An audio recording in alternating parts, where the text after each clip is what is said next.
अमरकृत्य सारणं प्रबुदं लोकजीवनं प्रणय प्रमत जागदीपनं वंदे जीवन जीवनम सत्पुरुषम नमामि। प्राणरसी श्री ठाकुर, जगजननी श्री लक्ष्मी माँ, जोगाचार्य श्री बड़दा, आजिर भरोसा प्रधानाचार्य देव चरण में मोर अनंत कोटि प्रणाम। पूज्य बाबाईदा और ठाकुर परिवार समस्त चरण में मोर अनंत कोटि प्रणाम। आज ये पुण्य सत्संगर पूज्य परिचालक दा ब्रजदा चरण में प्रणाम एवं उपस्थित समस्त ऋतिक मंडली कर्मी मंडली समस्त को मोर मतानत प्रणाम। उपस्थित समस्त साधु सज्जन मंडली, भक्तिमती मातृमंडली, गुरु भाई गुरु माता, कुनी कुनी पिला समस्त को मोर रानंदित जय गुरु जनाए। आज सत्संग प्रदान करिथिबा हमर सुधांशु शेखर दास तांकर पारिवारिक मंगल पाई जो सत्संग प्रदान करिसेंती तांकर शांति स्वस्ति विधान पाई परम पिता निकट में मु बार बार प्रणति जनाए।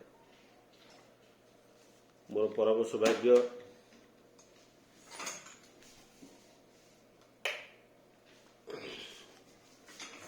जाजी पुणी थे ये पुण्य सत्संग जोग देवार सुजोग पाई। तेणु यही पुण्य सत्संग जोग देवार सुजोग केवल से भोगदाता एवं समस्त से ईश्वर को भल पाइबार से माध्यम दे ही ताही संभव होता है। तो आज एक पुण्य लग्न, ये पुण्य लग्न रे आमे समस्त एकत्रित होइचे परम पिता चरण रे जीवन को मधुमय करिवार जो संकल्प नहीं आम आज परम पिता निकट में छिड़ा होइछे। जीवनर मूल्य को बुझीबार से ही बुझे दियंते। मोर एक क्रम रे मन पड़े मोर जो स्कूल जड़े बंधु थिले, स्कूल सहपाठी गोटे होटेल रे यदि अल्प पढ़ी कि होटेल सबकि बुझाबुझी करुथांती एवं से बुझाबुझी करिया भितरे ए कोरोना समय जो होटेल टा बंद हो गला, मद्यपान करती गोटे पिला दुईटी पिला एवं तांकर स्त्री से गोटे भड़ा घरे रहती एवं होटेल जो बंद पड़ा मालिक आउ पैसा देलानी। 2-3 मास 4 मास 5 मास सेमती ठीक भाव चलला परे से मत दिन हठात फोन कले जे किसी मोर ये अवस्था कि पैसा पत्र मत साहाय्य कर। आई असुविधार मूल हूँ तार मद्यपान करवा। मु देखिली किसी पैसा देकी ताको किसी साहाय्य करा जाई पारिबनी। ठाकुर से दिन कहते कहारी को एमती साहाय्य करनी कि तार कर्म प्रवणता नष्ट हो जाऊ। ठाकुर कहले मु मना करनी जे काको भिक्षा दियने बिलिकी, किंतु कहारी कर्म प्रवणता को नष्ट करिकी ताको तुमे साहाय्य कर नाही। मु सेठ ताको कहली से बंधु को मु कहली तमे मोर गोटे कथा मानिबो होय तो मु तुमको साहाय्य करि पारे। से कहले कोन को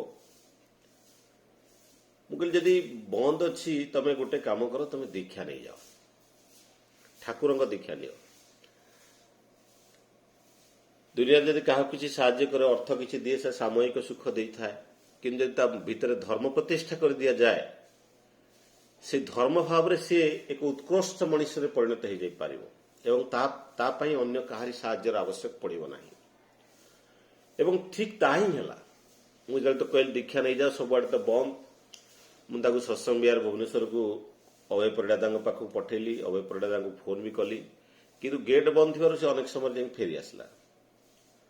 तापर मुझे कहली तमे जाइकी ठाकुर दीक्षा नापी उत्तरा आड़ को पठेली। से जड़े गुरु भाई थे एवं जड़े रीति को साहाଯ୍य से जाइकी आम जो उत्तरा छक जो केन्द्र अच्छी सत्संग केन्द्र से दीक्षा नेले।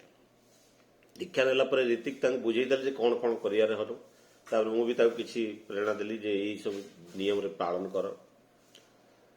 से होटेल बंद होता से सबुदिन जाए काम करने कौटी किसी डेली काम करके एटलिस्ट अल्प पड़ी डेली किसी काम करके हयतो किसी पैसा आनले मो पिला मानकु चलई दे पारिबी। କିନ୍ତୁ ଦାଦାଙ୍କର ଯୋଉ ନିର୍ଦ୍ଦେଶ ଥିଲା ଯେ ଠିକ ସବୁ ପାଳନ କରିବ, ଭୋରୁ ଉଠିବ, ପ୍ରେୟାର କରିବ, ଗାଧେଇବ ପାଧେଇବ, ଏସବୁ ଜିନିଷ ତାଙ୍କୁ କୁହାହେଇଥିଲା। ଠାକୁର କହୁଥିଲେ ଉଷା ଆଗରୁ ଉଠିବୁ ଜାଗି, ଶୌଚ ଶୀତଳ ହେବୁ, ଯଜନ ଯାଜନ ଇଷ୍ଟ ବୃତ୍ତିରେ ଇଷ୍ଟଙ୍କ ଆଶୀଷ ନେବୁ।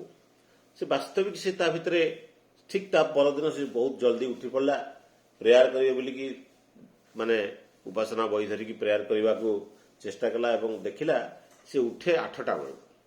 ଯଦି କୋଉଠି କାମ କରିବାକୁ ଯାଏ ତ ସବୁ ତ କାମ ଲୋକ ଲାଗି ଯାଇଥାନ୍ତି, ସିଭିଲ କାମ କରିପାରେନି, କିଛି ବି ଲେବର କାମ କରିକି ଚଳିପାରେ ତା ପରିବାର। କିନ୍ତୁ ଯେତେବେଳେ ସିଏ ସକାଳୁ ଉଠିଲା ଭୋରୁ 5:30 ବେଳୁ ପ୍ରେୟାର ସାରିକି ଯେତେବେଳେ ଯାଇ ପହଞ୍ଚିଗଲା ଯୋଉଠି କାମ ଲୋକମାନଙ୍କୁ କାମକୁ ନିଅନ୍ତି, ସେଠି ଯେତେବେଳେ ସେହି ସମୟରେ କହି ତାର ଫ୍ୟାମିଲି ଛାଡ଼ିକି ପୁରା ବାହାରକୁ ଚାଲି ଯାଇଥାନ୍ତି। ଏବଂ ଯେତେବେଳେ ସେ ସେଠି ଯାଇ ପହଞ୍ଚିଛି 5:30 ବେଳୁ ଦେଖିବାକୁ ବହୁତ କମ୍ ଲୋକ ଅଛନ୍ତି ଏବଂ ଗୋଟେ ମାଲିକ ଆସିଛି ଏବଂ ତାକୁ ନେଇଯାଇଛି ଯେ ଚାଲ ଆମ ଘରେ କାମ କରିବ। ସେ ସେଠୁ ଯାଇ ତା ସହିତ ଏବଂ ତାର ମିସ୍ତ୍ରୀ ଆସିବା ପୂର୍ବରୁ ସେ ଯାଇ ସେଠି ପାଣି ଫାଣି ଦେଇଛି, ଘରର ସବୁ କାମ କରିଛି ଏବଂ ତା ଘର ତାକୁ ଜଳଖିଆ ଦେଇଛନ୍ତି ଖାଇବାକୁ, ସେ ଖାଇଛି। ଖାଇବାରେ ବି ବହୁତ ଅସୁବିଧା, ତା ଫ୍ୟାମିଲି ସେଥିରେ ପାଖରେ ନଥାନ୍ତି, 5 ଟଙ୍କିଆ ମିଲରେ ଯାହାର କରିଥାଏ। ଏବଂ ସେ ମାଲିକ ଦେଖିଛି ଲୋକଟା ବହୁତ ନିଷ୍ଠାପର ଅଛି ଏବଂ ସେ ମିସ୍ତ୍ରୀ କି ଯେତିକି ପଇସା ଦିଏ ତାକୁ ସେତିକି ପଇସା ଦେଇ ତାକୁ କହି ତୁ ସବୁଦିନ ଭୋରୁ ଆସିବୁ, ପାଣି ଫାଣି ଦେବୁ, ପୁଣି ଗଲାବେଳୁ ସବୁ ଜିନିଷପତ୍ର ରଖିକି ତୁ ଆମର ଘରୁଆ ଲୋକ ଭଳିଆ କାମ କରିବୁ। ଏମିତି ଧୀରେ ଧୀରେ ସେ ଅଧିକ ପଇସା ପାଇଛି ଏବଂ ଠିକ ପଇସା ପତ୍ର ତାର ବଢିଛି, ତା ପରିବାରକୁ ପୁଣି ସେ ପଇସା ପତ୍ର ଠିକ ଭାବରେ ଦେଇପାରିଛି ଏବଂ ସେ ପୁଣି ଇଷ୍ଟଙ୍କର ଯୋଉ ମାନେ ନାମ କରିଛି ଏବଂ ଧୀରେ ଧୀରେ ତାର ପରିବର୍ତ୍ତନ ହେଇଛି। ସେ ପୁଣି ମଝିରେ ଦିନେ ମୋତେ ଫୋନ କରିଛି, ମୋ ପରିବାର ଫେରି ଆସିଲେଣି, ମୁଁ ଘର ଭଡ଼ା ଦେଇନଥିଲି ତାକୁ ସବୁ ଦେଇକି ଠିକ ହେବାର ଅଛି। ତେଣୁ ଇଏ ହେଉଛି ଧର୍ମ। ମଣିଷର ଯୋଉ ବାସ୍ତବିକ ଧର୍ମ, ତାକୁ ଯଦି ଆମେ ପାଳନ ନ କରୁ ଆଉ ଯାହା କିଛି କରୁ ତାର କିଛି ମୂଲ୍ୟ ନଥାଏ। ବହୁତ ଲୋକ ଧର୍ମ ମାନେ ପୂଜା ପାଠ କରି ଘଣ୍ଟି ପିଟି ମାରିକି ପୂଜା କରିବାଟାକୁ ଧର୍ମ ଭାବନ୍ତି, କିନ୍ତୁ ଏ ଜୀବନର ଧର୍ମକୁ ବୁଝିବାକୁ ପଡ଼ିବ। ଜୀବନର ଧର୍ମକୁ ଯଦି ଆମେ ଠିକ ଭାବରେ ନ ବୁଝୁ ତାହେଲେ ଜୀବନର ମୂଲ୍ୟବୋଧ ଆମେ ଠିକ ସେ ବୁଝିପାରିବାନି। ତେଣୁ ଠାକୁର କହୁଥିଲେ dharma the upholder of the being and becoming. ଏଇ ବିଙ୍ଗ ଆଣ୍ଡ ବିକମିଂ ବଞ୍ଚିବା ବଢିବାର ମର୍ମ ଯାହା ଜାଣିଥା ତାକୁ ଧର୍ମ ବୋଲି। The concentric loving urge and activity are the pioneer of begetting of the dharma, ଯାହା ଶ୍ରୀ ଠାକୁର କହୁଥିଲେ।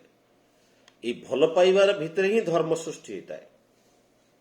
ତେଣୁ ଯେତେବେଳେ ମଣିଷ ମାନବ ସମାଜ ସୃଷ୍ଟି ହେଇଥିଲା ଅନେକ ବର୍ଷ ପୂର୍ବରୁ ମଣିଷ ଜଙ୍ଗଲରେ ରହୁଥିଲା ଏବଂ ଧର୍ମର ମାନେ ତାକୁ କିଛି ଜଣା ନଥିଲା, ଈଶ୍ୱର ମାନେ ତାକୁ କିଛି ଜଣା ନଥିଲା। ଯେତେବେଳେ ରାତି ହେଇଯାଏ, ସକାଳ ରାତି ହେଇଯାଏ, ଯେତେବେଳେ ଅନ୍ଧାକାର ହେଇଯାଏ, ଯେତେବେଳେ କିଛି ଦେଖିପାରେନି ଏବଂ ସକାଳେ ଯେତେବେଳେ ସୂର୍ଯ୍ୟ ଉଠନ୍ତି ସେ ଭାବେ ଇଏ ହେଉଛନ୍ତି ବୋଧେ ଭଗବାନ।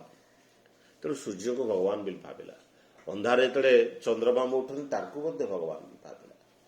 ଏବଂ ଯେତେବେଳେ ଅତ୍ୟନ୍ତ ଶୀତ ହେଉଥିଲା, ଯେତେବେଳେ ଜଙ୍ଗଲରେ ନିଆଁ ଲାଗିଗଲା, ତାକୁ ତ ଉଷୁମ ଲାଗିଲା, ଭାବିଲା ଅଗ୍ନି ଦେବତା ହିଁ ହେଉଛନ୍ତି ଭଗବାନ। ଏମିତି ଧୀରେ ଧୀରେ ଅନେକ ଭଗବାନ ତିଆରି କଲେ ଏବଂ ଠାକୁର ଯୋଉ 33 କୋଟି ଦେବତାକୁ ଠାକୁର କହୁଥିଲେ ଯେ ସେତେବେଳେ ଯୋଉ ସମୟରେ ଏଇ କଥା କୁହାଯାଇଥିଲା ସେଇ ସମୟରେ ହୟତ 33 କୋଟି ମଣିଷ ଥିଲେ, କାରଣ ପ୍ରତ୍ୟେକ ମଣିଷ ହେଉଛନ୍ତି ଭଗବାନଙ୍କର ଅବତାର। ଯାହା ଜେସସ୍ ଖ୍ରୀଷ୍ଟ କହୁଥିଲେ the every human being the spiritually divine and God has created the man on his own image. ତେଣୁ ପ୍ରତ୍ୟେକ ହେଉଛନ୍ତି ଭଗବାନଙ୍କର ଅବତାର, ପ୍ରତ୍ୟେକ ହେଉଛନ୍ତି ଭଗବାନଙ୍କର ସେଇ ନିରାକାଷ୍ଠ ରୂପ।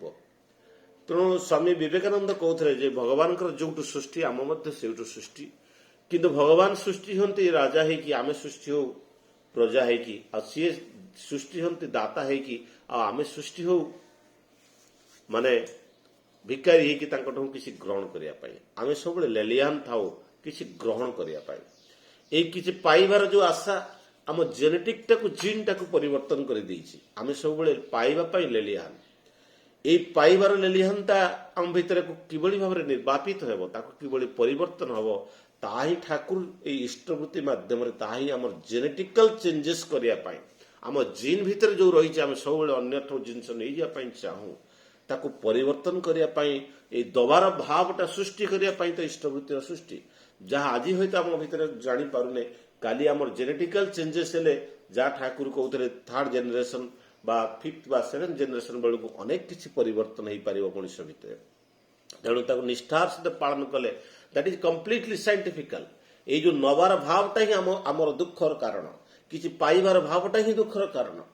ଆଉ ଠାକୁର ତ କହୁଥିଲେ କିଛି ଆଶା କର ନାହିଁ, ଏବଂ ଯାହା ପାଉଛ ସେଇଥିରେ ସନ୍ତୁଷ୍ଟ ହୁଅ। ତେଣୁ ସେଇ ଭାବଟାକୁ କ୍ରିଏଟ୍ କରିବା ପାଇଁ ଶ୍ରୀ ଠାକୁର ଆସିଛନ୍ତି। ତେଣୁ ଆମେ ଜାଣିଛୁ ସତା ସଚିତାନନ୍ଦମୟ, ଶ୍ରୀ ଠାକୁର କହୁଥିଲେ ସତା ସଚିତାନନ୍ଦମୟ। ସଚିତାନନ୍ଦ ଧର୍ମର ପରିପୋଷକ ଯାହା ତାହା ହିଁ ସଚିଦାନନ୍ଦର ପରିପୋଷକ ଯାହା ତାହା ହିଁ ଧର୍ମ। ଆଉ ଧର୍ମ ମୂର୍ତ୍ତ ହୁଏ ଆଦର୍ଶରେ। ମଣିଷ ଯେତେବେଳେ ଧର୍ମ କ'ଣ ବୁଝିଲାନି, ଧର୍ମ ବୁଝିବା ପାଇଁ ଆଦର୍ଶର ଆବଶ୍ୟକ, ଲିଭିଂ ଆଇଡିଆଲର ଆବଶ୍ୟକ, ଦ ଲଭ୍ ଲର୍ଡର ଆବଶ୍ୟକ, ଗୁରୁଙ୍କର ଆବଶ୍ୟକ। ତାଙ୍କ ବ୍ୟତୀତ ଧର୍ମକୁ ବୁଝିବା ସମ୍ଭବ ହୋଇନଥାଏ। କାରଣ ମଣିଷ ଭିତରେ ଯେ ଅନେକ କିଛି କର୍ମ ଅଛି, ମଣିଷ ଯାହା କିଛି କର୍ମ କରେ, ଏଇ ଯେଉଁ ଜନ୍ମ ଜନ୍ମାନ୍ତର ଯେଉଁ ଜୀବନର ଚକ୍ର, ମଣିଷ ଆଜି ଜନ୍ମ ନେଇଛି ତାପରେ ପୁଣି ଜନ୍ମ ନେବ, ଏଇ ଯେଉଁ ଜନ୍ମ ମୃତ୍ୟୁର ଯେଉଁ ରହସ୍ୟ, ଯେଉଁ ଖେଳ ଚାଲିଛି, ତାର ମୁଖ୍ୟ ପ୍ରଚ୍ଛଦ ପଟରେ ହେଉଛି କର୍ମ। ଏଇ ଯେଉଁ କର୍ମ ଆମେ କରୁଛୁ, ସେ କର୍ମକୁ କର୍ମଫଳରେ ଯେଉଁ କର୍ମର କର୍ମଫଳକୁ ଭୋଗ କରିବା ପାଇଁ ଆମେ ବାର ବାର ଜନ୍ମ ନେଉଛୁ। ଏ ଧରାପୃଷ୍ଠରେ ବାର ବାର ଜନ୍ମ ନେଉଛୁ ଏଇ କର୍ମକୁ ଭୋଗ କରି, କର୍ମଫଳକୁ ଭୋଗ କରିବା ପାଇଁ। ସେଦିନ ସତ୍ସଙ୍ଗ ପାବନ ଆଶ୍ରମକୁ ଜଣେ ଭକ୍ତ ଆସିଥାନ୍ତି ବୁଲିକି ଦେଖିବା ପାଇଁ। ଠାକୁର ସେଦିନ ପଞ୍ଚାନନ ସରକାର ତାଙ୍କୁ ଯେତେବେଳେ ପଠେଇଛନ୍ତି ଯାଇକି ତାକୁ ଦେଖେଇ ଦେବା ପାଇଁ ସବୁକିଛି, ଏବଂ ଯେତେବେଳେ ଦେଖି ସାରିଛନ୍ତି, ସରକାର ତାଙ୍କୁ ପଚାରିଛନ୍ତି ଆପଣଙ୍କୁ କେମିତି ଲାଗିଲା, ସେତେବେଳେ କହିଛନ୍ତି ଏଠି ସବୁ ଖାଲି ସବୁ ମାଙ୍କଡ଼ ମାନେ ଅଛନ୍ତି ଏବଂ ଠାକୁରଙ୍କ ବିରୁଦ୍ଧରେ ଟିକେ କହିଛନ୍ତି, ଏବଂ ପଞ୍ଚାନନ ସରକାର ତାଙ୍କ କାନକୁ ମୋଡ଼ି ଦେଇଛନ୍ତି ଏବଂ ସେ ପଳେଇ ଯାଇଛନ୍ତି। ଯେତେବେଳେ ଠାକୁର ପଚାରିଛନ୍ତି କୁଆଡ଼େ ଗଲେ, କ'ଣ ହେଲା, ସେତେବେଳେ ସେ କହୁଛନ୍ତି ଯେ ସେ ଏମିତି କହିଲା। ଠାକୁର କହିଲେ ତାହେଲେ ତାହାର କର୍ମଫଳ ଯେ କିଭଳି ଭାବରେ କେତେ ଫୋଲ୍ଡରେ ତାହା ଫଳିବ ତାହାର କଳନା ନାହିଁ। ଏବଂ ଠାକୁର ମଧ୍ୟ ଆଉ ଜଣଙ୍କୁ ମଧ୍ୟ କହୁଥିଲେ ଯେ ଏମିତି ଛୋଟିଆ ଛୋଟିଆ କର୍ମଫଳ ତୁମେ ଯାଉଛ କାଶୀ ବିଶ୍ୱନାଥ, ହୟତ ତମ ମୁଣ୍ଡ ଉପରେ ଗୋଟେ କାଠ ଫାଳିଆ ଆସିକି ଉପରୁ ଆସିକି ପଡ଼ିବ, ତମେ ସେତେବେଳେ ଜାଣିପାରିବ ଯେ ମୋ ମୁଣ୍ଡ ଉପରେ କାହିଁକି ପଡ଼ିଲା, ହୟତ ସେଇ କର୍ମଫଳ ତମକୁ ଭୋଗ କରିବାକୁ ପଡ଼ିପାରେ। ତେଣୁ ଠାକୁର ଯାହା କହୁଥିଲେ ଏଇ କର୍ମ ହେଉଛି এই ଧର୍ମକୁ ପ୍ରତିପାଦିତ କରିବା ପାଇଁ ଆମେ ଯେଉଁ ଜୀବନର ବିଭିନ୍ନ ଧର୍ମ ଅଛି, ଇଏ ଗୋଟିଏ ମାତ୍ର ଧର୍ମ ନାହିଁ। ଧର୍ମ ମାନେ ଆମେ ଯେଉଁ ଭାବୁଛୁ ହିନ୍ଦୁ ଧର୍ମ, ମୁସଲମାନ ଧର୍ମ, ଖ୍ରୀଷ୍ଟିଆନ ଧର୍ମ ବୋଲିକି, ତାହା ବାସ୍ତବିକ ଧର୍ମ ନୁହେଁ। ଠାକୁର ତ ତାକୁ କହିଲେ ଯେ ଧର୍ମ, ଠାକୁରଙ୍କର ଯେଉଁ ଭାଷା ଥିଲା, ଠାକୁର ଧର୍ମକୁ ବୁଝିବା ପାଇଁ କହିଥିଲେ ଯେ ସତ୍ୟାନ ଷୋଡ଼ରେ ଯାହା ଠାକୁର କହିଲେ ଯେ ଯାହା ଉପରେ ଯାହା କିଛି ସବୁ ତିଷ୍ଠି ରହିଛି ତାହା ହିଁ ତ ଧର୍ମ, ଆଉ ସେ ହିଁ ତ ପରମ ପୁରୁଷ। ଠାକୁରଙ୍କ ଭାଷାରେ ଥିଲା ଧର୍ମ କେବେ ହେଲେ ବହୁ ହୁଏ ନା, ଧର୍ମ ଏକ, ଆଉ ତାର କୌଣସି ପ୍ରକାର ନାହିଁ। ମତ ବହୁତ ହୋଇପାରେ, ଏପରିକି ଯେତେ ମଣିଷ ସେତେ ମତ ହୋଇପାରେ, କିନ୍ତୁ ତାହା ବୋଲି ଧର୍ମ ବହୁତ ହୋଇପାରେ ନାହିଁ। ତେଣୁ ହିନ୍ଦୁ ଧର୍ମ, ମୁସଲମାନ ଧର୍ମ, ଖ୍ରୀଷ୍ଟିଆନ ଧର୍ମ, ବୌଦ୍ଧ ଧର୍ମ ଇତ୍ୟାଦି କଥା ମୋ ମତରେ ଭୁଲ, ବରଂ ସେସବୁ ଗୁଡ଼ିକ ଗୋଟେ ଗୋଟେ ମତବାଦ। ତେଣୁ ଆଜି ଯେଉଁ ପୃଥିବୀରେ 739 କୋଟି ମଣିଷ ଅଛନ୍ତି, ସମସ୍ତଙ୍କର ମତ ଭିନ୍ନ ହୋଇପାରେ, ତା ବୋଲି ଧର୍ମ ଭିନ୍ନ ହୋଇପାରିବନି। ଧର୍ମ ହେଉଛି ଏକ, ଯାହା ଦେଇକି ମଣିଷ ବଞ୍ଚିବ ଆଉ ବଢିବ, ତାହା ହେଉଛି ତ ଧର୍ମ। କୌଣସି ମୋର ମତ ସହିତ ଆଉ ଜଣଙ୍କର ମତ ହয়তো ଭିନ୍ନ ହୋଇପାରେ, ବିରୋଧ ହୋଇପାରେ, ବିଭିନ୍ନତା ହୋଇପାରେ, ଗୋଟିକୁ ନାନା ରୂପରେ ଅନୁଭବ କରିବାର, ଏକ ରୂପ ଅନୁଭବ କରିବା, ତାହା ହିଁ ହେଉଛି ହୋଇପାରେ। କିନ୍ତୁ ସବୁ ମତ ହିଁ ହେଉଛି ସାଧନା ବିସ୍ତାର ପାଇଁ। ତେବେ ତାହା ନାନା ପ୍ରକାର ହୋଇପାରେ, ଆଉ ଯେତିକି ବିସ୍ତାର ହେଲେ ଯାହା ହୁଏ ତାହା ହିଁ ହେଉଛି ଅନୁଭୂତି। ଆଉ ଧର୍ମ ଅନୁଭୂତିର ଉପରେ, ଧର୍ମଟା ଅନୁଭୂତିର ଉପରେ। ତେଣୁ ଧର୍ମକୁ ବୁଝିବା ପାଇଁ ହେଲେ ଯେଉଁ ବିଭିନ୍ନ ପ୍ରକାର ଧର୍ମ ଅଛି, ଯେ ମେଜର ରିଲିଜିୟସ୍ ଯେଉଁ ଗ୍ରୁପ ଅଛି, ଆମେ ଖ୍ରୀଷ୍ଟିଆନ ଆମ କଣ୍ଟ୍ରିରେ ଯେଉଁ ଅଛନ୍ତି that is 31.2%, Islam 24%, Hinduism that is the fourth grade 15.1% Hindu ଅଛନ୍ତି। But Hinduism is the oldest religion in the world. ଏଇ ଯେତେବେଳେ ପ୍ରଥମେ ମଣିଷ ସୃଷ୍ଟି ହେଇଥିଲା 2.4 ମିଲିୟନ ଇୟର ପୂର୍ବରୁ ଯେତେବେଳେ ମଣିଷ ସୃଷ୍ଟି ହେଇଥିଲା, ସେଇ ସମୟରେ 2.4 ମିଲିୟନ ଇୟର ପୂର୍ବରୁ ଯେତେବେଳେ ମଣିଷ ଯେତେବେଳେ ସୃଷ୍ଟି ହେଇଥିଲା, ଏବଂ ସେଇ ସମୟରେ 4ଟା ପ୍ରକାର ଜାତି ଥିଲେ, ଆର୍ଯ୍ୟ, ଦ୍ରାବିଡ଼, ନିଗ୍ରୋ, ମଙ୍ଗୋଲିଆନ।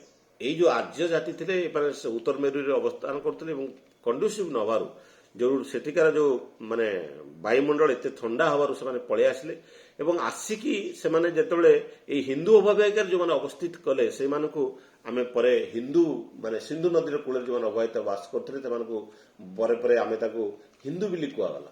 କିନ୍ତୁ ହିନ୍ଦୁ ଏକ ଧର୍ମ ନୁହେଁ, ହିନ୍ଦୁ ଏକ ଧର୍ମ ନୁହେଁ। ଏବଂ ଯଦି ଆମେ ଏଇ ଧର୍ମକୁ ବୁଝେଇ ଦେବା ପାଇଁ ଅନେକ ପରମ ପୁରୁଷ ଧରାଧାମରେ ଆସିଛନ୍ତି, ଏଇ ଯେଉଁ ଡିଫରେଣ୍ଟ ଇନକାରନେସନ ଆସିଛନ୍ତି।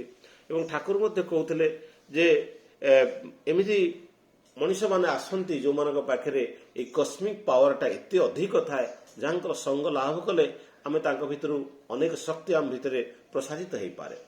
ତେଣୁ ଆମେ ଶ୍ରୀ ଠାକୁରଙ୍କୁ ହୁଏତ ଦେଖିନେ, କିନ୍ତୁ ତାଙ୍କ ରକ୍ତ ଶରୀରରେ ଯେଉଁ ଆଚାର ପରମ୍ପରା ଭିତରେ ଆମେ ତାଙ୍କ ସଙ୍ଗ ଲାଭ କଲେ ମଧ୍ୟ ଆମ ଭିତରେ ପରିବର୍ତ୍ତନ ଲକ୍ଷ୍ୟ କରୁ, ସମସ୍ତେ ଗୁରୁ ଭାଇ ଅନୁଭବ କରିଥିବେ। ତେଣୁ ତାହି କେବଳ ଯେ ପ୍ରତ୍ୟକ୍ଷ ଭାବରେ ଆମେ ତାଙ୍କୁ ଯେତେବେଳେ ମାନେ ତାଙ୍କ ସହିତ ମିଶୁ, ହয়তো ଆମ ପାଖରେ ସେତିକି ଶକ୍ତି ହୁଏ, ନହେଲେ ପରୋକ୍ଷ ଭାବରେ ଆମେ ଯଦି ତାଙ୍କର ବାଣୀ ଏବଂ ତାଙ୍କର କଥାକୁ ମନନ କରୁ, ପାଳନ କରୁ, ତା ମଧ୍ୟ ଆମ ଭିତରେ ସେଇ ଶକ୍ତିର ରୂପାନ୍ତରିତ କରିଥାଏ। ଏବଂ ଏଇ ଯେଉଁ ମାନେ dharma, the dharma is not religion and religion is also not dharma. ତେଣୁ ଠାକୁରଙ୍କ ଭାଷା religion is the religare of the practices. ତେଣୁ ଏଇ ଯେଉଁ ଆମେ ଜାଣିଛୁ ଯେଉଁ ବୁଦ୍ଧ ଧର୍ମ ହେଲା, ଗୌତମ ବୁଦ୍ଧ ଯିଏକି ମାନେ ଆମେ ଯେଉଁ 10 ଅବତାର ଅଛନ୍ତି, 10 ଅବତାର ପରେ ଯେତେବେଳେ କଳି ଯୁଗରେ ଠାକୁର ଯାହା କହୁଥିଲେ ଯୁଗ ବୋଲି କିଛି ନାହିଁ, ଯେ ଆମେ କଳିଯୁଗ, ସତ୍ୟଯୁଗ, ତ୍ରେତୟା ଯୁଗ ବୋଲି ଠାକୁର କହୁଥିଲେ ମଣିଷର ଯେତେବେଳେ ମାନସିକତା ପରିବର୍ତ୍ତନ ହୁଏ ସେତେବେଳେ ଯୁଗର ପରିବର୍ତ୍ତନ ହୁଏ। ମଣିଷର ମାଇଣ୍ଡ ସେଟ୍ ଯେତେବେଳେ ଚେଞ୍ଜେସ୍ ହେଇଯାଏ ସେତେବେଳେ ଯୁଗର ପରିବର୍ତ୍ତନ ହେଇଯାଏ। ସେଥିପାଇଁ ତ ଠାକୁର ଯେତେବେଳେ ଆସିଛନ୍ତି ଏଇ ସମାଜରେ, ଆମେ ଆଜି ତ ପାଖାପାଖି 4 କୋଟିର ଦୀକ୍ଷା ଅଛି ଏବଂ ଆଉ 3.5 କୋଟିର ଦୀକ୍ଷାର ଯେଉଁ ଆହ୍ୱାନ ଅଛି, କିଭଳି ଭାବରେ ବିଶ୍ୱରେ କିଭଳି ସମସ୍ତ ଲୋକ ଦୀକ୍ଷିତ ହେଇପାରିବେ, ତାହା ହିଁ ହେଉଛି ଏହାର ପ୍ରଚ୍ଛଦପଟର ମୁଖ୍ୟ ଉଦ୍ଦେଶ୍ୟ। ଏବଂ ଯଦି ଏହି ଦୀକ୍ଷାକୁ ପ୍ରାବଣ ଯଦି ସେଭଳି ଭାବରେ ଠିକ୍ ଭାବରେ କରାଯାଇପାରେ, ମଣିଷ ହୁଏତ ଯେଉଁ ଜୀବନ ଧାରଣ ନେଇକି ମଣିଷ ବଞ୍ଚିଛି ତା ଭିତରେ ଅନେକ କିଛି ଭୁଲ ଭଟକା ରହିଛି ଏବଂ ସେଇ ଭୁଲ ଭଟକାକୁ ଆମେ ପରିବର୍ତ୍ତନ କରାଯାଇ ପାରିଲେ ମଣିଷ ଶାନ୍ତିରେ ଜୀବନଯାପନ କରିପାରିବ। ତେଣୁ ଠାକୁର ଏଇ ଯେଉଁ ବିଭିନ୍ନ ଅବତାର ଆସିଛନ୍ତି ଏବଂ କଳିଯୁଗରେ ଯେଉଁ ଅବତାର ଆସିଛନ୍ତି, ଗୌତମ ବୁଦ୍ଧ ଆସିଛନ୍ତି 563 ଟୁ 483 BC, 2800 ବର୍ଷ ରାମ ଯେଉଁ ଶ୍ରୀକୃଷ୍ଣଙ୍କର 2800 ବର୍ଷ ପରେ ପରେ ଆସିଛନ୍ତି। ଏବଂ ଯାହାକି ଗୌତମ ବୁଦ୍ଧ ଯାହାକି 80 ବର୍ଷ ପର୍ଯ୍ୟନ୍ତ ବଞ୍ଚିଥିଲେ ଏବଂ ତାଙ୍କର ମୂଲ୍ୟ ଥିଲା ମାନେ କାମନାର ବିନାଶ ହିଁ ଦୁଃଖର ବିନାଶ ଏବଂ desire is the source of all suffering. ତେଣୁ ଏଇ ଯେଉଁ ଡିଜାୟାର ହେଉଛି ଅଲ୍ ସଫରିଂ। ତେଣୁ ଗୌତମ ବୁଦ୍ଧକୁ ଜଣେ ପଚାରିଥିଲେ I want piece, Gautam Buddha କହିଲେ ତା ଭିତରୁ ଆଇ କାଟିଦେ, ମୋର ବୋଲି କିଛି ନାହିଁ, ଏବଂ ୱାଣ୍ଟ କାଟିଦେ, ଡିଜାୟାର କାଟିଦେ, ଆଉ ଯାହା ରହିଲା ତାହା ହେଉଛି ପିସ୍ ବା ତାହା ହେଉଛି ଶାନ୍ତି। ତେଣୁ ଠାକୁରଙ୍କୁ ଜଣେ ପଚାରିଥିଲେ, ଠାକୁର ଯେ how can I get the peace. ସେ ଜଣେ ବହୁତ ବାଂଲାଦେଶର ଜଣେ ମାନେ ଛାତ୍ର, ମାଟ୍ରିକ ଭଲ ପାସ୍ କରିଥିଲେ, ତାଙ୍କ ଅଞ୍ଚଳରେ ସେ ଫାଷ୍ଟ ମାଟ୍ରିକ ଥିଲେ ଏବଂ ସେ ଲୁଚିକି ପଳେଇ ଆସିଥିଲେ ଇଣ୍ଡିଆ ଏବଂ ଆସିକି ଠାକୁରଙ୍କ ଆଶ୍ରମରେ ରହିଥିଲେ ଏବଂ ପରେ ତାର ବହୁତ କିଛି ଥିଲା। ଠାକୁରଙ୍କୁ ପଚାରିଲେ, ଠାକୁର ମୋତେ ଶାନ୍ତି ଦରକାର। ଠାକୁର କହିଲେ ତୋତେ କ'ଣ ହେଲେ ତୋତେ ଶାନ୍ତି ମିଳିବ?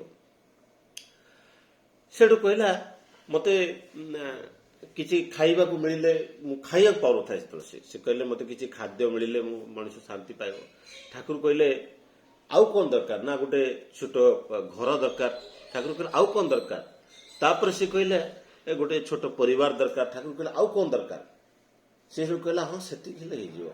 ଘର, ପରିବାର ଆଉ ଖାଇବାକୁ ହେଇଗଲେ ତ ଶାନ୍ତି ମିଳିଯିବ। ଠାକୁର କହିଲେ ତୋର ପଡ଼ିଶାରେ ଯଦି ସେମାନେ ତୋ ଉପରକୁ ମାନେ ଘୃଣା ବ୍ୟବହାର କରନ୍ତି, ସବୁବେଳେ କଳିକଜିଆ କରନ୍ତି ଏବଂ ତୋତେ କୁତ୍ସା ରଟଣା କରନ୍ତି, ତାହେଲେ ତୁ ଶାନ୍ତିରେ ରହିପାରିବୁ? ନା ନା ନା। ସେ କହିଲା ନା, ପରିବାର ଗୋଟେ ଭଲ ପରିବେଶ ଦରକାର ଯେମିତିକି। ସେଠୁ କହିଲେ ଯଦି ମାନେ ତୁ ଯେଉଁ ସମାଜରେ ଜାତ କରୁଥିବୁ ସେଠି ଯଦି ଗଣ୍ଡଗୋଳ ହେଉଥାଉ, ସେଠି ଯଦି ବହୁତ ସମୟରେ ଲୋକଙ୍କ ଭିତରେ ଗଣ୍ଡଗୋଳ ହେଉଥାଉ, ତାହେଲେ ତୁ ଶାନ୍ତିରେ ବଞ୍ଚିପାରିବୁ? ସେଠୁ କହିଲା ନା, ଗୋଟେ ଭଲ ସମାଜ ଦରକାର।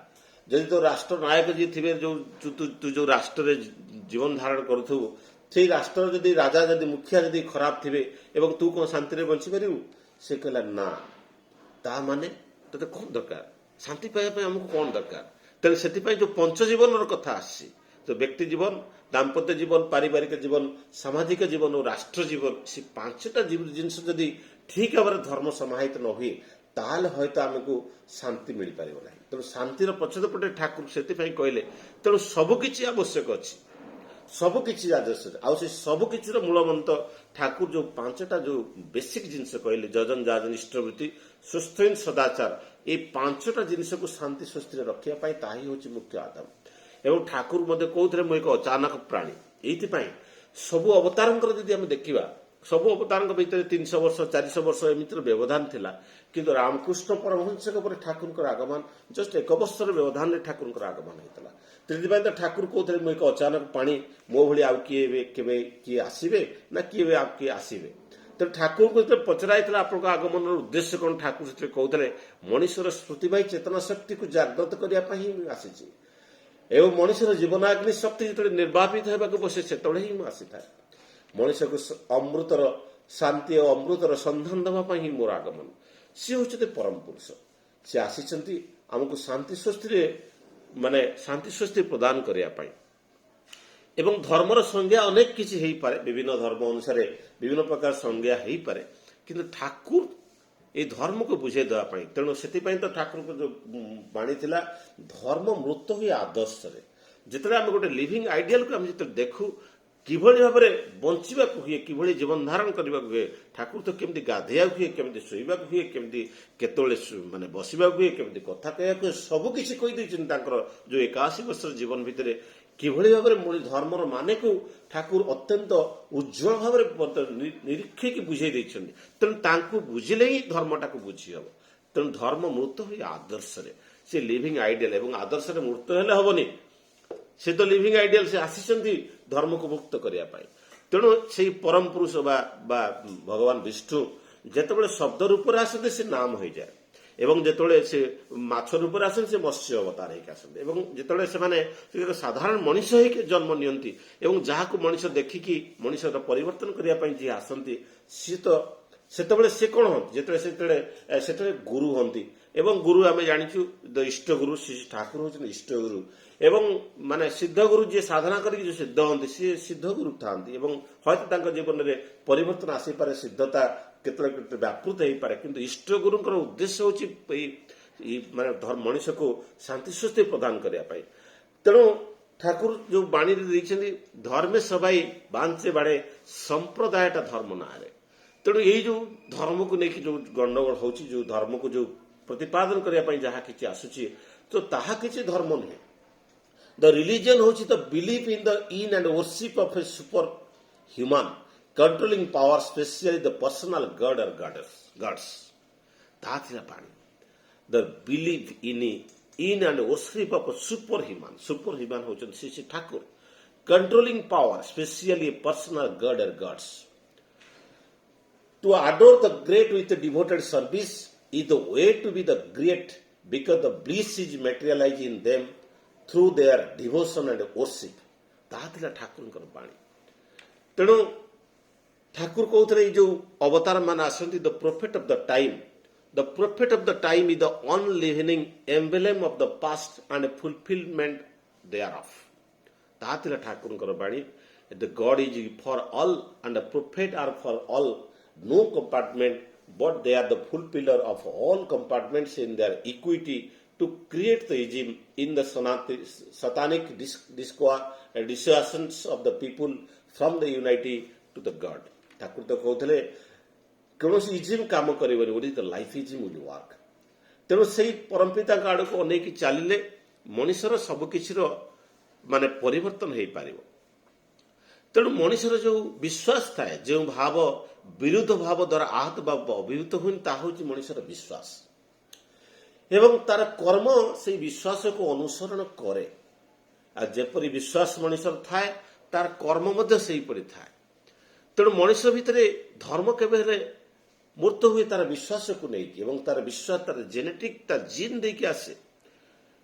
ଆମେ ଯାହା କିଛି ଚିନ୍ତା କରୁ ଆମ ଭିତରେ 70,000 ଥଟ୍ସ ପର ଡେ ମାଇଣ୍ଡ ଭିତରେ ଆସେ, କିନ୍ତୁ ଏଇ ଯୋଉ 70,000 ଥଟ୍ସ ଆସେ, ସେ 70,000 ଥଟ୍ସ ର ସମସ୍ତଙ୍କର ଚିନ୍ତା ଅଲଗା ଅଲଗା ଆସିଥାଏ, ଏବଂ ସେଇ ଚିନ୍ତା ଯୋଉ ଅଲଗା ଅଲଗା ଆସିଥାଏ ତାର ଦିଟାଙ୍କ ମେମୋରି ଭିତରେ କାମ କରେ। ଗୋଟେ ତାର ଜେନେଟିକ୍ ମେମୋରି, ତାର ପାରିବାରିକ ସଂସ୍କାର ଭିତରେ ଯୋଉ ମେମୋରି ତା ଭିତରେ ଥାଏ, ତାର ପିତା, ତାର ଜେଜେବାପା, ତାର ଜେଜେମା, ତାର ଅନେକ ପିଢ଼ି ମାନେ ଯେ ପ୍ରକାର ଚିନ୍ତା ଚେତନା ତା ମେମୋରି ଭିତରେ ଥାଆନ୍ତି ସେ ଜିନ୍ ଭିତରେ ସମାହିତ ହେଇକି ଥାଏ। ତେଣୁ ସେଥିପାଇଁ ତ ଠାକୁର କହୁଥିଲେ all the human being are created with the same blood but with different characteristics. ଏଇ ଯୋଉ କ୍ୟାରେକ୍ଟରିଷ୍ଟିକାଲ ଡିଫରେନ୍ସ ଠାକୁର କହୁଛନ୍ତି chromosome has a sequential growth. ଏଇ ଯୋଉ କ୍ରୋମୋଜୋମ୍ ଲୁଚିକି ରହିଛି ତାର ଯୋଉ କ୍ୟାରେକ୍ଟରିଷ୍ଟିକାଲ ଡିଫରେନ୍ସ ପାଇଁ ତାର ମୂଳ ହଉଛି କ୍ରୋମୋଜୋମ୍। ଠାକୁର କହୁଥିଲେ କ୍ରୋମୋଜୋମ ହେଉଛି କ୍ରମାନ୍ୱୟରେ ବୃଦ୍ଧି ପାଇବାର ସମ୍ବେଗ ଯାହା ଭିତରେ ନିହିତ ଥାଏ ତାହା ହେଉଛି କ୍ରୋମୋଜୋମ। ଏବଂ କ୍ରୋମୋଜୋମର ଯେଉଁ ଜିନ୍ ବୋଲି ଠାକୁର କହୁଥିଲେ ଯାହା ଭିତରେ ବୋଧ ଏବଂ ଭାବ ସମାହିତ ହେଇକି ଥାଏ ତାହା ହିଁ ହେଉଛି ଜିନ୍। ତେଣୁ ମଣିଷର ଯେଉଁ ଜେନେଟିକାଲ ଚେଞ୍ଜେସ୍ ଜିନ୍ ଦ୍ୱାରା ତା ଭିତରେ ଜିନ୍ ଦ୍ୱାରା ସେଇ ପ୍ରକାର ଚିନ୍ତା ଚେତନା ତା ଭିତରେ ହୁଏ ଏବଂ ତାର କାର୍ମିକ ମେମୋରି ଭିତରେ ଯାର ଯୋଉ ସତ୍ତାର ଯୋଉ ବାର ବାର ଜନ୍ମ ନେଇଛି ଯୋଉ ଆତ୍ମା, ସେ ଆତ୍ମା ଭିତରେ ଯୋଉ ମେମୋରି ସମାହିତ ହେଇକି ଅଛି ତାହା ହେଉଛି ତା ଭିତରେ ଯୋଉ ମେମୋରି ହେଇକି ଆସେ। ଠାକୁରଙ୍କର ଗୋଟେ ବାଣୀ, ଠାକୁର ଗୋଟେ ଯୋଉ ଇଂଲିଶରେ ଗୋଟେ ବାଣୀ ଅଛି, ଠାକୁର କହୁଛନ୍ତି dharma is the providential flow to uphold the life at a growth. Providential flow or the law of uphold by which the existence is prolonged with the ability and growth and with every compatibility and interaction and a systematic coherence to observe and sustain. The upholding origin or existence is the dharma.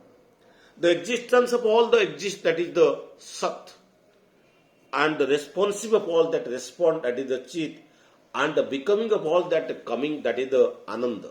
ସଚ୍ଚିଦାନନ୍ଦମୟ, ସେଇ ସଚ୍ଚିଦାନନ୍ଦମୟର ବିଗ୍ରହ ରୂପ ହେଉଛନ୍ତି ଶ୍ରୀ ଠାକୁର। ଏବଂ ଠାକୁର ଯଦି ଠାକୁର ବାରବାର କହୁଥିଲେ ତୁମେ ଅକିଞ୍ଚନ ହୁଅ, ଠାକୁର ଥରେ କହୁଥିଲେ ଯେ ତୁମେ ଏକ ଶୁକ୍ରାଣୁ ବ୍ୟତୀତ ତୁମେ କିଛି ହିଁ ନୁହଁ, ତୁମେ ଯାହା କିଛି ପାଇଛ ଅନ୍ୟମାନଙ୍କ ଦ୍ୱାରା ହିଁ ପାଇଛ। ଯାହା କିଛି ପାଇଛ, ତୁମେ ଆଜି ବଞ୍ଚିଛ, ତମ ମା ତୁମକୁ ଜନ୍ମ ଦେଇଛି, ତମ ବାପା ଜନ୍ମ ଦେଇଛି। ତେଣୁ what makes anything stand on with the life and growth, that is ଦ ଧର୍ମ। ଏବଂ ଏଇ ଲାଇଫ୍ ଆଣ୍ଡ ଗ୍ରୋଥ ଦେଇକି ଯାହା ବଞ୍ଚିବାକୁ ହୁଏ ତାହା ହିଁ ହେଉଛି ତ ଧର୍ମ। ତେଣୁ ଠାକୁରଙ୍କର ଗୋଟେ ବାଣୀ ମୋର ମନେ ପଡେ, ଦ ଧର୍ମ ଇଜ୍ ଦ ଓପସନିଂ to the life and growth.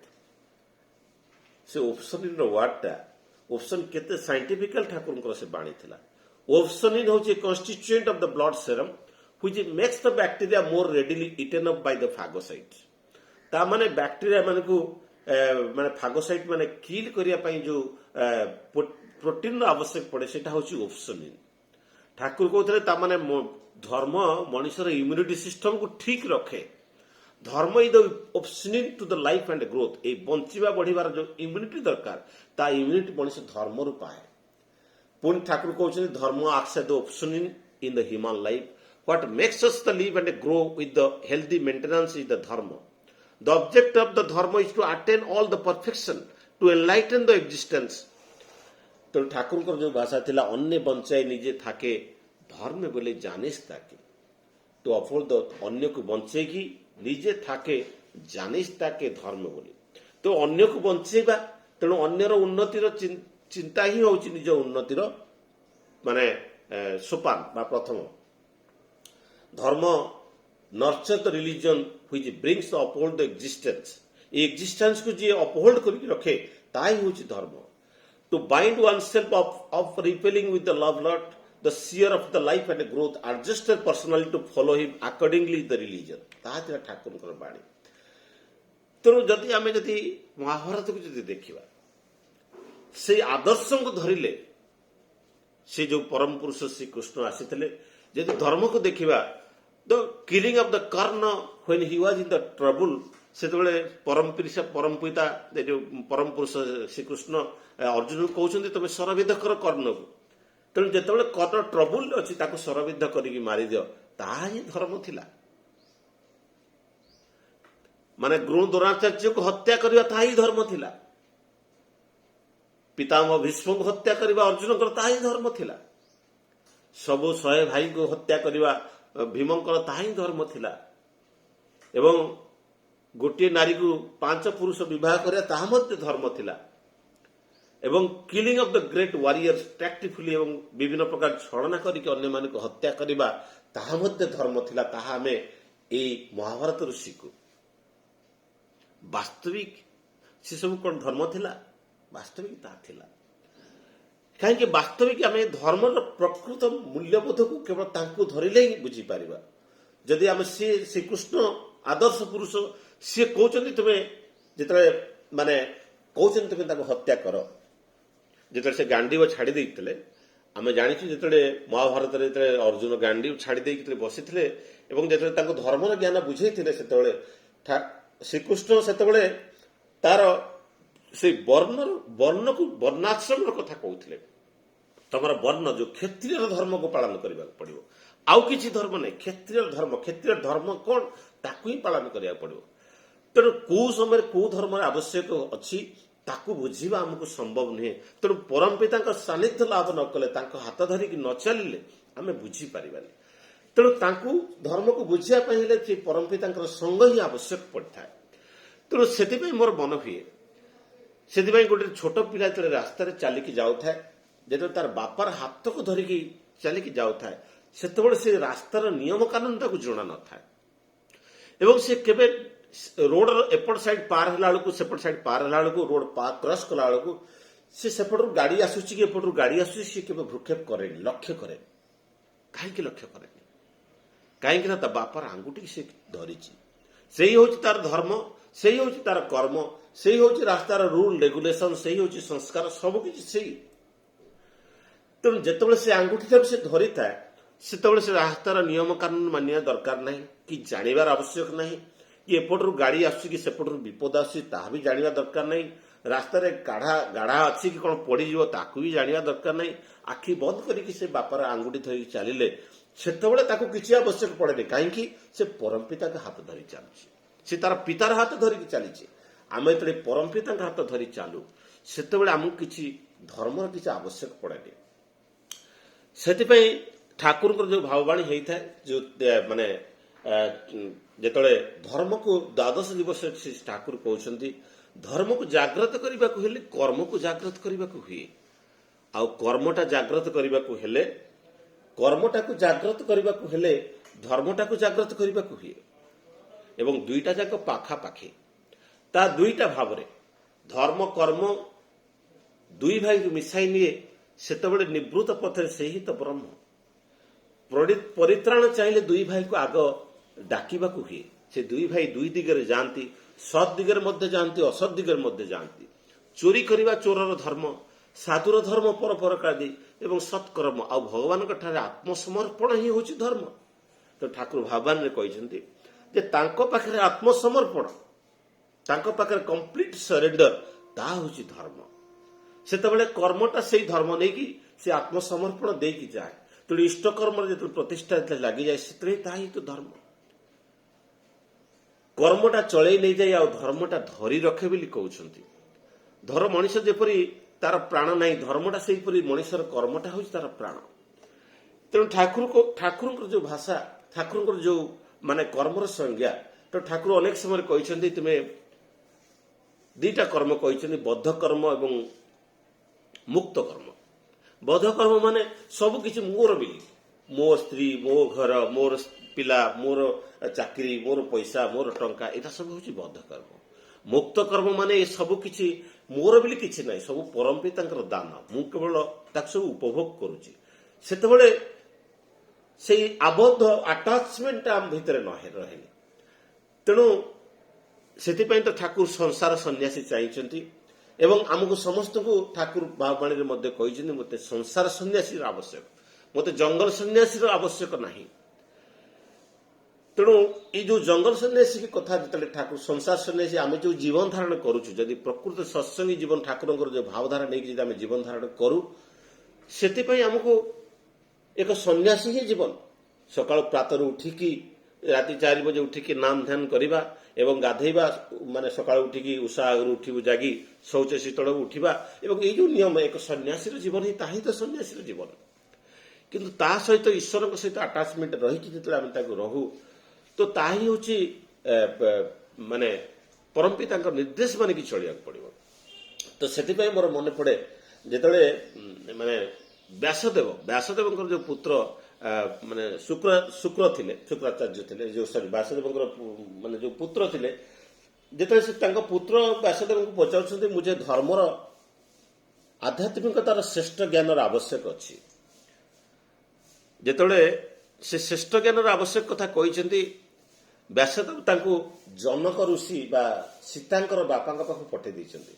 ଜନକ ଋଷିଙ୍କ ପାଖକୁ ଯାଇଛନ୍ତି, ଦେଖିଛନ୍ତି ଆଧ୍ୟାତ୍ମିକର ଶ୍ରେଷ୍ଠ ଜ୍ଞାନ ଶିକ୍ଷା ପାଇଁ ସେ ଜନକ ଋଷି ପାଖକୁ ଯାଇଛନ୍ତି। ଜନକ ଋଷି ପାଖକୁ ଦେଖିଛନ୍ତି ଜନକ ଋଷି ନାରୀମାନଙ୍କ ସହିତ ତାଙ୍କର ଯୋଉ ନାରୀ ମହଲରେ ବସିଛନ୍ତି, ଆନନ୍ଦ ଉପଭୋଗ କରୁଛନ୍ତି ଏବଂ ଅନେକ ବାଦ୍ୟଯନ୍ତ୍ର ଚାଲିଛି, ରାଜକର୍ମ କରୁଛନ୍ତି, ସବୁ କାମ କରୁଛନ୍ତି। ଏବଂ ତାଙ୍କଠାରୁ କି ଧର୍ମ ଆଧ୍ୟାତ୍ମିକତା କ'ଣ ଶିକ୍ଷା କରିବେ ସେ ବୁଝିପାରିନାହାନ୍ତି। ଏବଂ ଯେତେବେଳେ ଜନକ ଋଷିକି ଯାଇକି ଭେଟିଛନ୍ତି, କହିଛନ୍ତି ମୋତେ ମୋର ପିତା ପଠେଇଛନ୍ତି ମୋତେ କିଛି ଧର୍ମ ଆଧ୍ୟାତ୍ମିକତାର ଶ୍ରେଷ୍ଠ ଜ୍ଞାନ ଶିଖିବା ପାଇଁ। ଏବଂ ସେତେବେଳେ ମାନେ ରାଜା ଜନକ ତାଙ୍କୁ କହି ତାଙ୍କ ମୁଣ୍ଡ ଉପରେ ଗୋଟେ ତୈଳ ପାତ୍ର ରଖିଦେଇଛନ୍ତି। ତାଙ୍କୁ କହିଛନ୍ତି ତୁମେ ତଳ ପ୍ରକୋଷ୍ଠରେ ଯେତେ ସବୁ ରୁମ୍ ଅଛି କ'ଣ କ'ଣ ସବୁ ସେଠି ହଉଛି ସବୁ ଦେଖିକି ଆସ। ସେ ଆଉ ଯେମିତି ତୈଳଟା ଯେମିତି ତଳେ ପଡ଼ି ନଯାଏ। ସେ ଯାଇକି ପ୍ରତ୍ୟେକ ପ୍ରକୋଷ୍ଠକୁ ଯାଇଛନ୍ତି, ସବୁକିଛି ଦେଖିଛନ୍ତି, ନିରୀକ୍ଷଣ କରିଛନ୍ତି ଏବଂ ଆସିଛନ୍ତି। ଆସିକି ଯେତେବେଳେ ଜନକ ଋଷିଙ୍କୁ ଦେଖା କରିଛନ୍ତି, ତାଙ୍କୁ କହିଛନ୍ତି ତୈଳ ପାତ୍ର ପଡ଼ିନି ତ? ସେ କହିଛନ୍ତି ମୁଁ ସବୁକିଛି ଦେଖୁଥିଲି, ସବୁକିଛି ଅବଲୋକନ କରୁଥିଲି ଏବଂ ସବୁକିଛି ମୁଁ ଦେଖିକି ମାନେ ଦେଖି ଆସୁଥିଲି। ହେଲେ ମୋର ତାଙ୍କୁ ଜନକ ଦାସ କହିଛନ୍ତି ତମ ଲକ୍ଷ୍ୟ କୋଉଠି ଥିଲା? ଲକ୍ଷ୍ୟ ମୋର ତୈଳ ପାତ୍ର ଉପରେ ଥିଲା। ତେଣୁ ଜନକ ଋଷି କହିଛନ୍ତି ତାହା ହିଁ ତ ଆଧ୍ୟାତ୍ମିକତାର ଶ୍ରେଷ୍ଠ ଜ୍ଞାନ। ତାର ମାନେ ସବୁ କର୍ମ କରିବା ଭିତରେ ଆମେ ଧ୍ୟାନଟା ପରମ ପିତାଙ୍କ ଉପରେ ରଖିକି ଚାଲିବାଟା ତାହା ହେଉଛି ଧର୍ମ, ତାହା ହେଉଛି ଜୀବନର ଧର୍ମ। ଏବଂ ଏଇ ସବୁ ଧର୍ମକୁ ସର୍ବଧର୍ମର ସମାହାର ହେଉଛନ୍ତି ଶ୍ରୀ ଶ୍ରୀ ଠାକୁର। ମାନେ ଏ ବିବର୍ତ୍ତନର ସେ ହେଉଛନ୍ତି ଘନାୟିତ ଏବଂ ପୂର୍ଣ୍ଣତମ ରୂପ, ଦ କଣ୍ଡେନ୍ସଡ ଆଣ୍ଡ ମାନେ complete form of this evolution ହେଉଛନ୍ତି ଶ୍ରୀ ଶ୍ରୀ ଠାକୁର। ଆଉ ଶ୍ରୀ ଶ୍ରୀ ଠାକୁର ହେଉଛନ୍ତି ସତ୍ତାର ବିକିରଣୀ ବାତା ଏବଂ ତାଙ୍କୁ ହିଁ ଆମେ ପାଇଛେ। ସେଥିପାଇଁ ଶ୍ରୀ ଠାକୁର ସେଦିନ ଭାଗବାଣୀରେ କହୁଥିଲେ ତୁମେ ମହାପାପ କରିଥାଅ, ବ୍ରହ୍ମହତ୍ୟା କରିଥାଅ, ଗୋହତ୍ୟା କରିଥାଅ, ସ୍ତ୍ରୀ ହତ୍ୟା କରିଥାଅ, ଭୟ ନାହିଁ, ମୋତେ ବିଶ୍ୱାସ କର, ଆତ୍ମାକୁ ବିଶ୍ୱାସ କର, ଦୌଡ଼ି ଚାଲି ଆସ, ନାଚି ନାଚି ଦୌଡ଼ି ଆସ, ଭଗବାନ ଭଗବାନ କହି ଦୌଡ଼ି ଆସ, ଖୋଦା ଖୋଦା କହି ଦୌଡ଼ି ଆସ, ଜୟ ଯୀଶୁ କହି ଦୌଡ଼ି ଆସ। କିଏ କେଉଁଠି ଅଛ? ଶିଖ, ବୌଦ୍ଧ, ଖ୍ରୀଷ୍ଟିଆନ, ଜୈନ, ବ୍ରାହ୍ମଣ, ବୈଷ୍ଣବ, ଚଣ୍ଡାଳ, ଆସ ଥରେ ପରମ ପିତା ଭାବରେ ଭାବିତ ହୁଅ। ତୁମର ସବୁ ଜୋଳା ଯନ୍ତ୍ରଣା ମୋରି ହାତ ଦେଇ ସବୁ ପୋଛି ଦେବି। ତୁମର ସମସ୍ତ ଜୋଳା ଯନ୍ତ୍ରଣା ମୋରି ହାତ ଦେଇକି ପୋଛି ଦେବି। ଏବଂ ଏଇ କଥା ତ ଥିଲା ଠାକୁରଙ୍କର ବାଣୀ ସେଇ ପୁଣ୍ୟ ପୋଥିରେ। ତେଣୁ ଏଇ ଠାକୁର ପରମ ପିତାଙ୍କୁ ଆମେ ଯେତେବେଳେ ପାଇଛେ ଏବଂ ଏଇ ଯୋଉ ପରମ ପିତାଙ୍କ ଯେତେବେଳେ ପାଇଛେ ତାଙ୍କରି ନୀତି ନିର୍ଦ୍ଦେଶ ନେଇକି ଯେତେବେଳେ ଆମେ ଚାଲିବା ଏବଂ ତାହା ହିଁ ହେଉଛି ମୂଳ ଭାବଧାରା ଯାହାକୁ ନେଇକି ଆମେ ବଞ୍ଚିପାରିବା।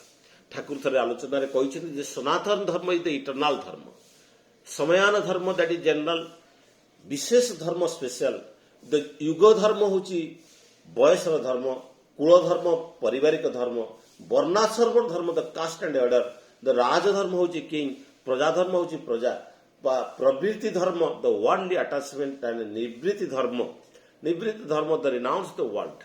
Those who take the ritual as the dharma are called as the mudos। ଉପନିବେଶରେ କୁହାଯାଏ ଏଇ ଯୋଉ ରିଚୁଆଲଟାକୁ ଆମେ ମାନୁଛୁ, ଧର୍ମଟାକୁ ମାନୁନୁ। ଏଇ ରିଚୁଆଲକୁ ଯୋଉମାନେ ମାନନ୍ତି ସେମାନେ ଉପନିଷଦରେ କୁହାଯାଏ ସେମାନେ ମୂଢ, ସେମାନେ ଧାର୍ମିକ ନୁହନ୍ତି। ଏବଂ dharma the stay of all existence in the dharma and he the supreme ଫୁଲଫିଲର।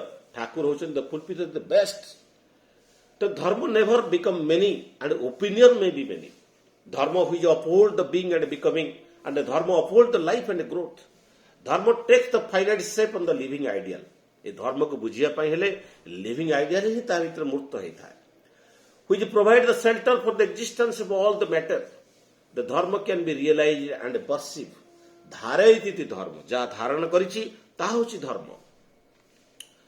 ए धर्म मनुष्य को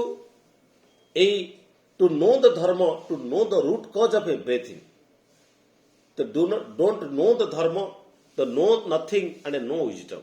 ତେଣୁ ଧର୍ମକୁ ନ ଜାଣିଲେ କିଛି ଜାଣି ହୁଏନି କି କିଛି ଜ୍ଞାନ ବି ମଧ୍ୟ ହୁଏନି।